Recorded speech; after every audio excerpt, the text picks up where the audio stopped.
சிவாய நம. நான் உங்கள் கருவண்டு. இன்றைக்கி நம்ம பார்க்க போகிற ஒரு ஆன்மீக விஷயம் என்ன அப்படின்னு பார்த்தோம் அப்படின்னா, நம்ம வந்து 12 ராசிகள் இருக்குது இல்லைங்களா, அந்த 12 ராசிக்கு ஆபத்து வந்தது அப்படின்னா அதில் எந்த சாமி நம்மளை காக்கும் அப்படிங்கிறத, அதாவது துணை வந்து காக்கும் அப்படிங்கிறத பற்றி தான் பார்க்க போகிறோம்.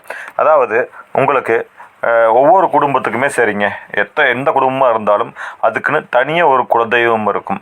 அது மட்டும் இல்லை, வீட்டில் 5 பேர் இருந்தால் 5 பேரும் இஷ்ட தெய்வமாக நம்ம வந்து ஒவ்வொரு சாமியும் வச்சுருப்போம். அப்படி வச்சுருப்போம் இல்லைங்களா.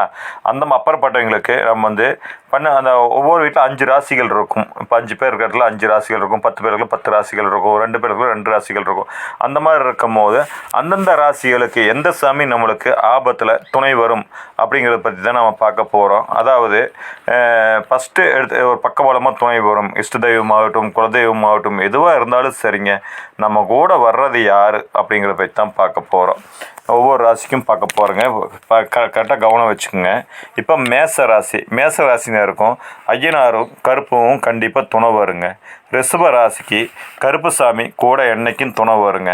மிதுன ராசிக்கு காளி தேவிங்க, காளியம்மன் சம்மந்தப்பட்ட எந்த தெய்வமாக இருந்தாலும் இஷ்ட தெய்வம் அப்படி எதுவாக இருந்தாலும் கூட வருங்க. கடக ராசிக்கு சிவபெருமானே கூட வருவாருங்க. சிம்ம ராசிக்கு சங்கிலி கருப்பு கூட வருங்க. கன்னி ராசிக்கு முத்தையா சாமின்னு சொல்லுவாங்க, அதாவது சோன முத்தையா அப்படின்னு சொல்லுவாங்க. கருப்புசாமி கோயிலில் கருப்புசாமிக்கே காவல் தெய்வமாக இருக்குங்க, அந்த சாமி கூட வருங்க. துலா ராசிக்கு முனீஸ்வரன் கூட வருவாருங்க. விருச்சிக ராசிக்கு ஜடாமுனீஸ்வரரே கூட வருவாருங்க. அதுக்கடுத்து பார்த்துட்டிங்க அப்படின்னா தனுசு ராசிக்கு 18ஆம் படி கருப்பும் ஐயனாரும் என்றைக்கும் கூடையே இருப்பாங்க. மகர ராசிக்கு கருப்பசாமி என்றைக்கும் கூடையே வருவாருங்க. கும்பராசிக்கு சுடலை மாடன் சாமி கூடையே வருவாருங்க. மீன ராசிக்கு ஐயனாரும் கருப்பசாமியும் கூட வருவாருங்க. இதெல்லாம் எங்களுக்கு குலதெய்வம் இல்லைங்க, எங்கள் குலதெய்வமே வேறு அப்படின்னாலும் அந்த 12 ராசிக்கு அதிபதியான இந்த தெய்வங்கள் அந்த 12 ராசிக்காரங்களை கூடையே இருந்து காப்பாற்றி வரும் அப்படிங்கிறது ஒரு ஐதீகம்.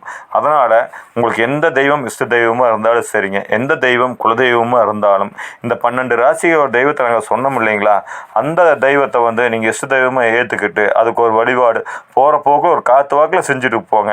அதாவது அது பெருசாக செய்யணும் அப்படிங்கிறதெல்லாம் கிடையாதுங்க.